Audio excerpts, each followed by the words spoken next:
연휴가 지나고 오늘 또 하루 쉬는 날이었습니다. 여러분, 쉬는 하루를 잘 보내셨습니까? 네. 몸과 마음이 잘 쉰 만큼 또 여러분의 삶 속에서도 성령으로 충만한 이 가을을 보내시기를 주님의 이름으로 축원을 드립니다. 네, 우리는 가끔씩 자주 접하던 단어들을 조금 더 새로운 각도로 다시 한번 바라볼 필요가 있습니다.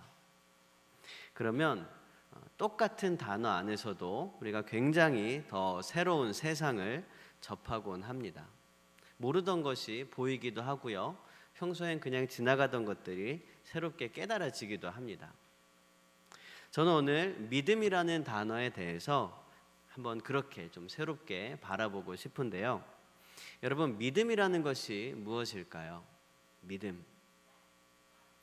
믿음이라는 단어, 우리가 너무나 쉽게 이야기하고 또 많이 듣기도 하고 또 눈에도 익숙한 그런 단어입니다. 그런데 이 믿음이라는 단어를 조금만 더 낯설게 좀 살펴보도록 하면은요, 이 단어는 참 신비로운 단어라는 걸 알 수가 있습니다. 세상과 정반대의 그런 가치를 가지고 있지만 결국 이 세상은 믿음이라는 터 위에서 돌아가고 있기 때문입니다. 세상은 보이지 않는 것은 믿으려고 하지 않습니다. 눈에 보이는 것만, 증명된 것만 믿으려고 하고 있죠. 증명되지 않은 것에 대해서는 부정하고 있습니다. 그러나 정작 굉장히 중요한 일이나 아주 중대한 그런 사건들이 있을 때는 보이지 않는 그런 믿음을 따라가곤 합니다. 로또와 같은 헛된 희망에다가 사람들이 믿음을 걸기도 합니다.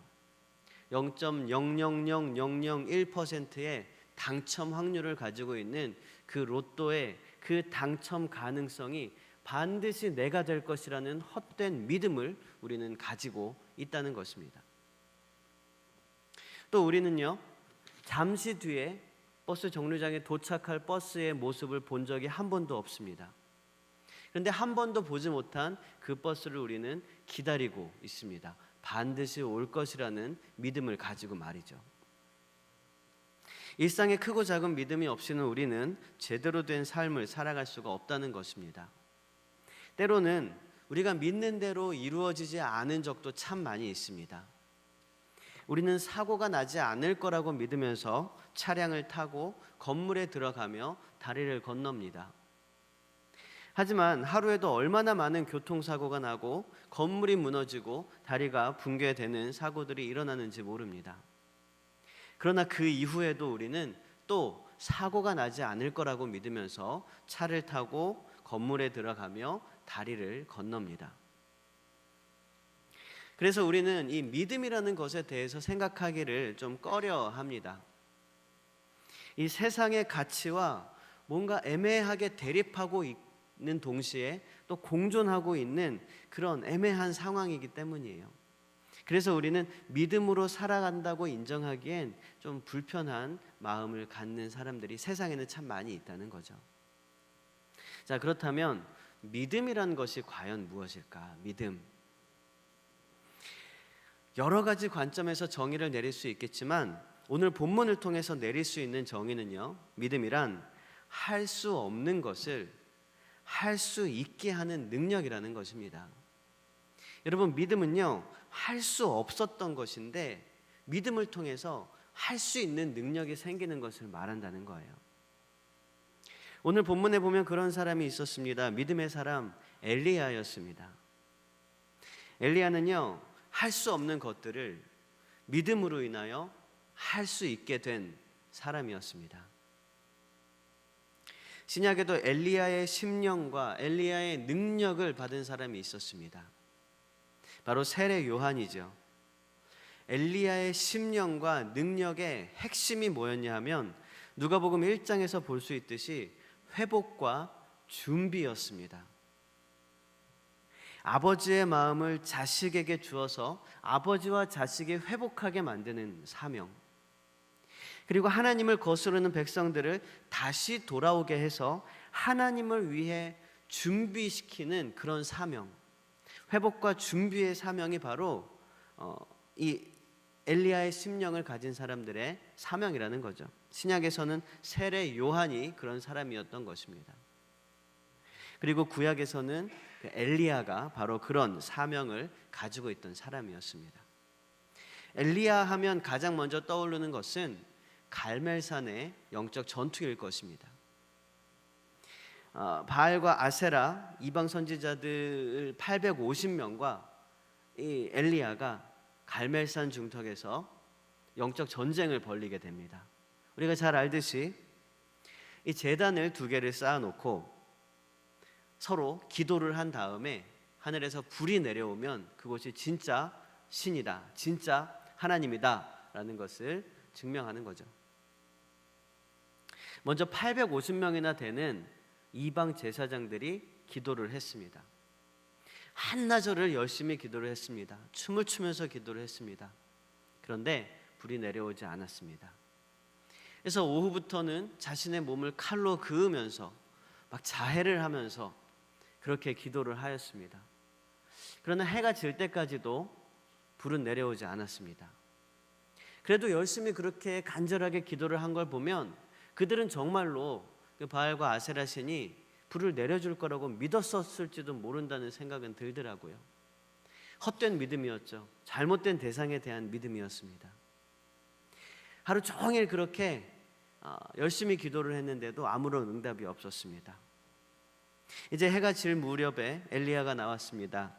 그리고 무너진 제단을 수축을 하고 물을 12동이나 갖다 부었습니다. 그리고 하나님의 이름을 불렀습니다. 그러자 너무도 순식간에 하늘에서 불이 내려와서 이 제단 위에 있는 제물과 이 제단과 그 주위에 둘러싼 모든 물과 도랑에 차있던 물과 심지어는 돌과 흙까지도 다 태워버렸습니다. 이것을 모든 백성들이 보게 되었고요.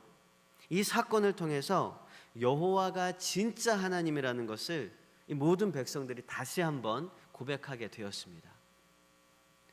그래서 그 백성들은 다시 하나님께로 돌아와서 하나님의 백성으로 세워질 수 있는 준비를 할 수 있게 되었다는 거죠. 이 엘리야의 사명을 그렇게 감당해 나가고 있었다는 것입니다.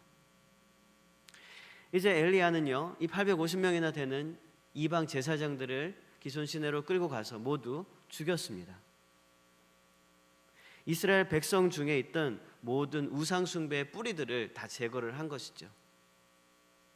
그리고 이 일이 있기 전에 하나님께서는 3년 동안 가뭄이 지속되었던 그 이스라엘에 큰 비를 내리실 것이라고 약속의 말씀을 주셨습니다.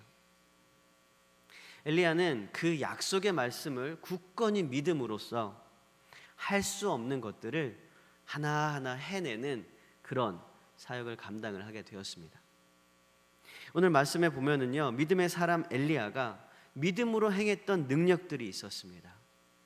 그 능력들이 무엇이는지를 우리가 함께 묵상하고 또 우리도 믿음으로 약속의 말씀을 붙잡는 그런 기도의 사람들이 되시기를 주님의 이름으로 축복을 드립니다.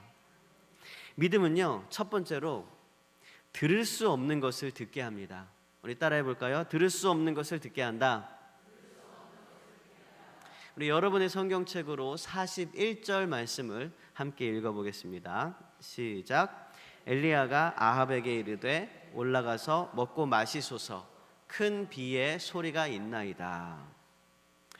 엘리야는요, 큰 비의 소리를 들었습니다. 이 소리가 진짜로 났을까요?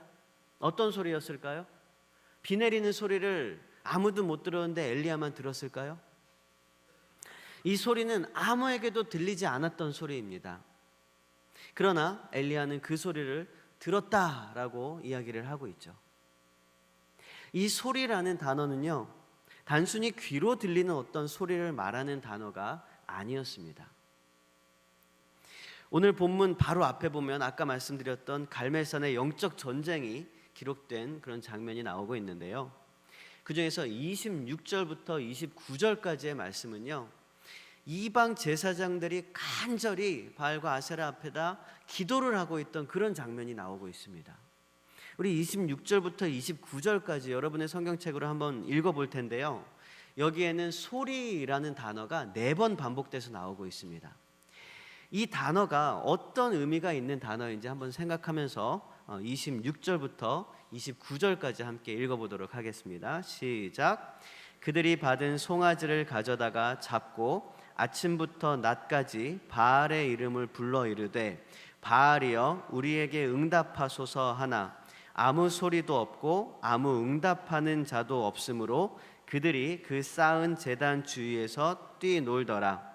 정오에 이르러는 엘리야가 그들을 조롱하여 이르되 큰 소리로 부르라. 그는 신인즉 묵상하고 있는지 혹은 그가 잠깐 나갔는지 혹은 그가 길을 행하는지 혹은 그가 잠이 들어서 깨워야 할 것인지 하매 그의 그들이 큰 소리로 부르고 그들의 규례를 따라 피가 흐르기까지 칼과 창으로 그들의 몸을 상하게 하더라.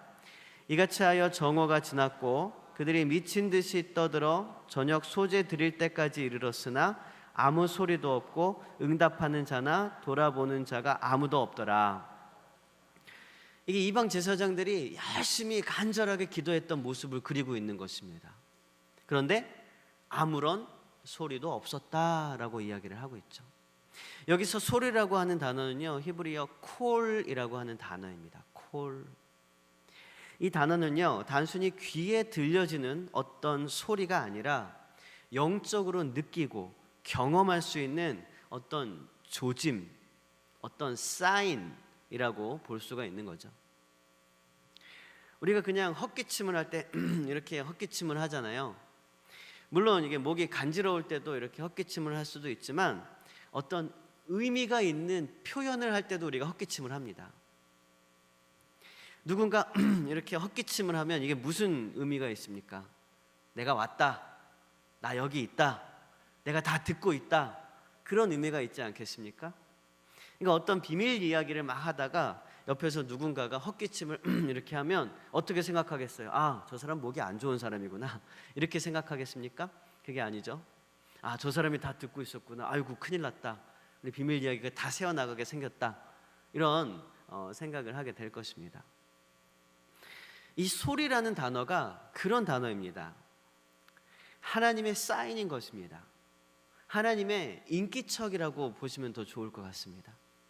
그래, 나 듣고 있어, 그래, 나 여기 있어, 걱정 마, 이런 조짐이나 그런 사인이 이 소리라는 단어인 것입니다. 이방신의 제사장들이 몸에 상처를 내면서 날뛰었을 때 만약에 하늘에서 번개라도 쳤으면요, 아니면 하늘에 갑자기 검은 새들이 확 뒤집히거나 먹구름이 확 끼거나 조용하던 산에 막 불이 타오르거나 어떤 작은 조짐이라도 보였으면 그들은 더욱더 신이 났었을 것입니다. 그런데 아무런 소리도 없었다는 표현은요, 그냥 조용했다는 표현이 아니라 정말 아무런 조짐도 없었다는 표현입니다. 아무런 조짐도, 어떤 사인도 없었다는 표현을 이렇게 아무런 소리도 없었다라고 이야기하고 있는 것이죠. 오늘 본문에 사용된 빗소리라고 할 때 이 소리라는 단어도 마찬가지로 콜이라는 단어를 쓰고 있습니다. 그런 차원에서 오늘 말씀을 보면은요, 이 빗소리라는 것은요, 그냥 단순히 비가 내리는 물소리가 아니었다는 거죠. 이 엘리야가 들었던 것은 비가 내리는 물소리를 들었던 것이 아니라 분명한 비를 내리실 것이라는 분명한 하나님의 사인을 엘리야는 들었다는 것입니다. 확신했다는 것입니다. 그게 무엇이었습니까? 하나님의 약속의 말씀이었습니다. 그것은요, 여러분의 성경책으로 18장 1절 말씀을 함께 읽어볼까요? 18장 1절입니다. 시작. 많은 날이 지나고 제3년에 여호와의 말씀이 엘리야에게 임하여 이르시되 너는 가서 아합에게 보이라. 내가 비를 지면에 내리리라. 가뭄이 계속되고 있었고요, 엘리야에게 하나님께서 말씀하셨습니다. 이제 아합에게 가라. 내가 비를 지면에 내릴 것이다. 이 빗소리라는 것은요, 비를 지면에 내리시겠다는 하나님의 약속의 말씀이었던 것입니다. 엘리야는 그 말씀을 들었어요. 그 약속의 말씀을 일컬어서 큰 비의 소리라고 표현을 했다는 것입니다. 엘리야는 이 약속의 말씀을 확실하게 믿었습니다. 확신하였습니다. 그 누구도 그 확신을 흔들지 못했습니다. 여러분, 믿음은요, 아무도 듣지 못하는 소리를 듣게 합니다. 때로 우리는 고난과 아픔과 좌절의 상황 속에서 아무런 희망도 없이 낙심하고 땅을 바라보고 있을 때가 있습니다. 그러다가 가끔씩 하나님 어디 계십니까? 그러면서 하늘을 올려다보죠. 그런데 그러다가 이 별을 보면서 또 날아가는 새를 보면서 또 떨어지는 잎사귀를 보면서 우리는 하나님이 함께하고 계시구나, 이것을 깨달을 때도 있습니다. 굉장히 평범한 그런 시간 속에서 갑자기 떠오르는 말씀을 통해서, 낙심한 채로 참여한 예배를 통한 말씀을 통해서 우리는 그런 작은 사인들을 통해서 하나님의 음성을 듣기도 하는 것입니다. 여러분, 하나님이 헛기침 하시는 거예요. 그래, 나 여기 있다. 나 다 보고 있다. 나 너의 상황을 다 알고 있다. 내가 너와 함께하고 있다. 걱정 마라. 우리는요, 문제가 해결되지 않아도요, 이 모든 어려움이 극복되지 않아도 하나님께서 나에게 함께 하시는구나, 동행하시는구나, 이런 작은 헛기침 소리 하나만 들려도요, 우리는 희망을 얻을 수 있습니다. 힘을 얻을 수 있습니다. 다시 회복될 수 있는 거거든요. 여러분, 세상이 듣지 못하는 하나님의 소리를 듣고 그 소리에 반응할 수 있게 되는 저와 여러분이 되시기를 주님의 이름으로 축원을 드립니다. 믿음은요, 들을 수 없는 소리를 듣게 합니다. 믿음은요, 두 번째로 볼 수 없는 것을 보게 합니다. 우리 따라해 봅시다. 볼 수 없는 것을 보게 한다. 그렇습니다. 엘리야는요, 볼 수 없는 것을 보았습니다. 우리 여러분의 성경책으로 43절 말씀을 함께 읽어보겠습니다. 43절입니다. 시작. 그의 사환에게 이르되 올라가 바다 쪽을 바라보라. 그가 올라가 바라보고 말하되 아무것도 없나이다. 이르되 7번까지 다시 가라. 여러분, 사환은요, 아무것도 보지 못했습니다. 그 갈멜산이라는 곳은요, 굉장히 바다랑 그 지중해랑 굉장히 가까이 있던 곳이었습니다. 그리고 그 산이 그렇게 높지는 않았습니다. 한 500 몇 미터 정도 해발, 그 정도 되는 그런 산이었는데요, 굉장히 넓게 되어 있는 산맥과 같은 곳이었습니다. 그래서 이 갈멜산에서 바다 쪽으로 가면 바다를 볼 수 있었던 거죠. 그래서 엘리야와 함께 있던 사환을 엘리야는요, 바다 쪽으로 보냈습니다. 바다에서 구름이 있는지를 확인을 한 거죠. 일어나지 않았습니다. 3년 동안이나 계속해서 쨍쨍한 햇빛이 비치는 가뭄이었습니다. 구름 한 조각 없었어요. 특별히 그날은 더 구름 한 조각 없었던 모양입니다. 엘리야는요, 계속해서 7번이나 돼서 그렇게 바다로 가보라고, 다시 가보라고, 아무것도 없습니다. 그래, 다시 가봐. 아무것도 없습니다. 그렇게 계속해서 이야기를 하고 있습니다. 그런데 여러분, 잘 생각해 보십시오.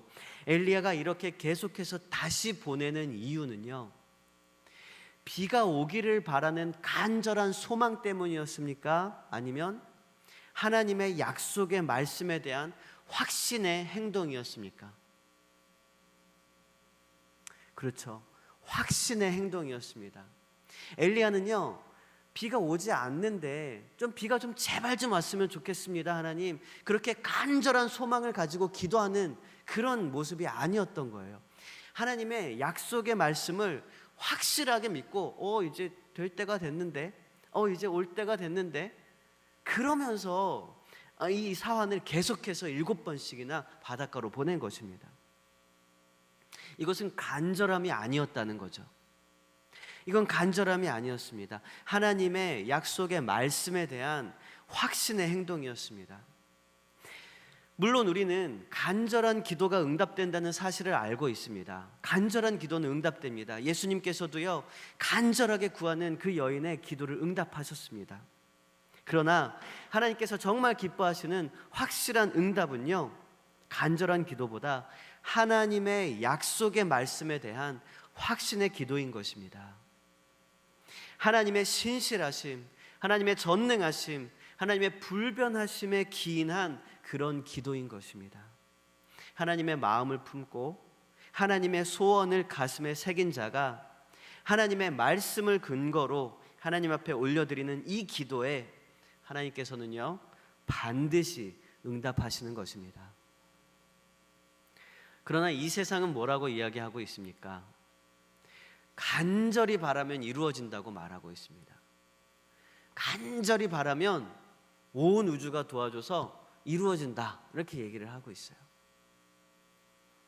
그러나 여러분, 간절한 그 마음보다 더 중요한 것은 무엇을 바라고 있느냐, 이것입니다. 무엇을 바라는 것이냐.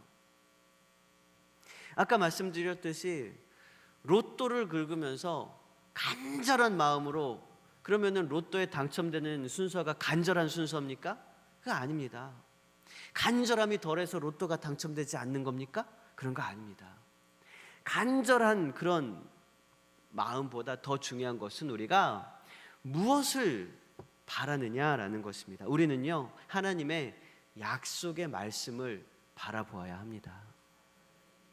이 세상은 이 세상의 욕망에 대해서, 이 세상 가치, 다른 사람들의 여러 가지 이목이나 그런 말소리에 대해서 간절히 바라고 소망하면 이루어진다라고 포장하고 있습니다. 이것은요, 우리 믿는 사람들에게까지 흘러 들어와서 잘못된 기도의 방법을 퍼뜨리기도 합니다. 하나님의 말씀에 기인하지 않고, 예수 그리스도의 사랑에 기인하지 않고, 하나님 나라의 소망에 기인하지 않고, 그저 세상 욕심을 하나님의 축복이라고 포장을 하면서 간절히 그것을 구하면 이루어질 거야, 이렇게 이야기를 하고 있는 사람들이 얼마나 많은지 모르냐는 것입니다. 여러분, 이건 아닙니다. 우리가 간절히 구해야 할 것은요, 부와 명예가 아닙니다. 그냥 안락하고 평안한 그런 좋은 관계들이 아닙니다. 우리가 간절히 구해야 할 것은 하나님밖에는 없습니다. 여러분, 우리의 기도의 제목들을 다시 한번 점검해 볼 필요가 있습니다. 엘리야가 땅에 엎드려서 머리를 두 무릎 사이에 두고 기도한 것은요, 단순히 간절히 기도한 것이 아니었습니다. 그것은 하나님의 약속의 말씀을 확신하면서 드리는 믿음의 기도였습니다. 여러분, 우리가 혹시 어떤 기도의 제목을 두고 그냥 간절하게만 기도하고 있다면 우리는 그 전에 하나님의 약속의 말씀을 구해야 할 것입니다. 그리고 그 말씀에 근거해서 확신을 가지고 믿음의 기도를 올려드려야 하는 것이죠. 우리 따라해 봅시다. 믿음의 기도. 이게 굉장히 중요한 것입니다. 하나님의 말씀에 믿음의 기도. 그것이 오늘 엘리야가 올려드리고 있는 기도인 것입니다. 여러분, 믿음은요, 세상이 보지 못하는 것을 볼 수 있게 합니다. 세상이 보지 못하는 것을 보는 믿음의 눈이 열리시는 저와 여러분이 되시기를 주님의 이름으로 축복을 드립니다. 세 번째로, 믿음의 사람은요, 말할 수 없는 것을 말하게 됩니다. 우리 따라해 봅시다. 말할 수 없는 것을 말한다. 여러분, 그냥 믿는다는 것하고요, 믿는 것을 말한다는 것하고는요, 굉장히 다릅니다. 정말 믿고 있느냐 없느냐는 것은 어쩌면 이걸 말로 할 수 있느냐 없느냐와 같다고 볼 수가 있습니다. 믿음은 마음속에서부터 일어나지만 이 말로 하는 이 선포는요, 마음속에서 일어나는 것이 아니기 때문이에요. 이 선포는 정말로 우리가 소리를 내서 이야기를 하는 것이고, 이 선포를 다른 사람들도 들을 수 있기 때문입니다. 그래서 성경은요, 입술로 고백하는 것에 대해서 굉장히 큰 비중을 둡니다. 구원에 대해서도, 복음 전파에 대해서도, 소망에 대해서도 입술로 고백하는 것을 굉장히 중요하게 여기고 있죠. 우리가 일상생활을 할 때도 마찬가지입니다. 우리는요, 말로 인한 상처가 참 많습니다. 말로 인한 실수나 말로 이 폭력을 행할 때도 참 많이 있죠. 그래서 우리는 정말 확실하지 않으면 말하지 않도록 배워왔습니다. 침묵은 금이다 이러면서 배워왔죠. 하지만 그래도 우리는 하고 싶은 말은 참 잘하면서 사는 것 같습니다. 그런데 그러다 보니까 정말로 우리가 믿음으로 선포해야 될 때에, 우리가 믿음으로 증거해야 될 때에 머뭇거리다가 그 타이밍을 놓치고 말 때가 얼마나 많은지 몰라요. 하나님의 증인으로, 예수 그리스도의 제자로, 증인으로 증거를 해야 되는데, 증언을 해야 되는데 그 타이밍을 자꾸 놓치는 거예요. 머뭇거리다가, 침묵하다가 꼭 말해야 할 것을 말하지 못하게 되어버리는 거죠. 오늘 엘리야는요, 하나님의 약속의 성취에 대한 아주 작은 증거로 손바닥만한 구름 한 조각이 보였음에도 불구하고 그는 확신에 차서 이렇게 이야기를 하였습니다. 우리 여러분의 성경으로 44절 말씀을 함께 읽어보겠습니다. 44절입니다. 시작. 일곱 번째 이르러서는 그가 말하되 바다에서 사람의 손만한 작은 구름이 일어나나이다. 이르되 올라가 아합에게 말하기를 비에 막히지 아니하도록 마차를 갖추고 내려가소서 하라 하니라. 여러분, 뭐가 느껴집니까? 엘리야의 확신이 느껴집니까? 엘리야가 기다렸다는 듯이 대답하는 이 선포가 느껴집니까? 여러분, 이 확실한 명확한 그런 믿음이 느껴지지 않습니까? 여러분, 우리가 지금 이 상황에서 엘리야 바로 옆에 있는 사환이었다고 한번 상상을 해봅시다. 그러면 우리는 어떻게 했을까요? 정말로 엘리야를 사랑하고 존경하는 그런 마음이 있어요. 근데 방금 전에 엘리야가 850명이나 되는 이세벨이 아끼는 그런 우상 선지자들을 다 죽여버렸어요. 그래서 엘리야는 지금, 내 선생님은 지금 몸을 좀 사려야 할 때인 것 같아요. 근데 손바닥만한 구름 하나가 떴다고 해서 아합에게 이제 큰 비가 올 거니까 내려가라고 말을 전하라고 엘리야가 이야기했습니다. 여러분, 우리가 그 사환이었다면 어땠을까요? 한 번쯤은 좀 선생님을 말려보지 않았을까요? 손바닥만한 작은 구름 하나로 어떻게 그 큰 비를 확신하느냐고 말이죠. 조금 더 기다렸다가 그 구름이 좀 더 가까이 오거나 먹구름인 것만 좀 확인하고 비가 한두 방울 좀 뿌리는 것만이라도 좀 확인하고 그러고 아합 왕에게 가도 늦지 않을 것 같은데요. 이렇게 좀 얘기해 보지 않겠습니까? 그러나 여러분, 다시 한번 말씀드리기는 엘리야는요, 간절함에서 한 행동이 아니었습니다. 오히려 간절함에서 이런 이야기를 했다면 그것이 섣부른 행동이었다고 말할 수 있겠죠. 하지만 그는 하나님의 약속의 말씀을 확신하고 있었고요, 그 믿음 위에 굳건하게 서서 이 구름을 바라보게 된 것입니다. 그때 그는 자신 있고 담대하게 선포할 수 있었습니다. 어떻게 왕에게 그런 헛된 그런 소리를 얘기할 수가 있겠습니까? 허튼 소리를 할 수 있겠습니까?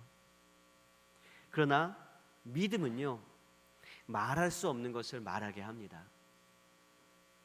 그리고 기적은 거기에서 시작됩니다. 눈먼 자에게 눈을 뜨라고 말하고, 안전뱅이에게 일어나라고 하고, 귀신 들린 자에게 귀신이 떠나라 선포하는 그 시점에서부터 역사가 일어난다는 것입니다. 여러분, 추석 연휴를 맞이해서 모든 가족들이 만났을 것입니다. 크고 작은 일들이 일어났을 것입니다. 이번 연휴 때도 그러나 분명한 것은 하나님께서 우리의 가족 안에서 크고 작은 어떤 일들을 분명히 행하셨다는 것입니다. 그 일들은요, 하나님의 약속의 말씀 위에 서 있는 자들에게만 보이고 그들에게만 들리는 그런 일들이었을 것입니다. 우리가 그것을 예민하게 생각하거나 반응하거나 기대하지 않고 있다면 하나님께서 어떤 일들을 행하고 가셔도 그냥 작은 구름 하나 떴네, 지나가겠지, 그러고 많은 사람들이 되고 말 것입니다. 그러나 우리가 하나님께서 주신 약속의 말씀을 굳건하게 붙들고 있다면 작은 구름, 손바닥만한 구름 하나가 떠도 그 안에서 큰 폭풍을 바라볼 수 있는 그런 믿음의 사람이 되는 것입니다. 여러분, 이제 우리는 담대하게 선포해야 합니다. 말할 수 없는 상황이라 할지라도 믿음으로 선포해야 됩니다. 믿음은 우리의 입술을 열게 합니다. 여러분, 믿음의 사람이 되시길 바랍니다. 하나님을 믿음으로 들리지 않는 것을 들으며 보이지 않는 것을 보고 말할 수 없는 것을 선포하는 믿음의 사람이 되시길 바랍니다. 그리고 믿음으로 할 수 없는 것들을 하나하나 해나갈 수 있는 그런 능력을 누리시는 저와 여러분이 되시기를 주님의 이름으로 축원을 드립니다. 잠깐 기도하겠습니다.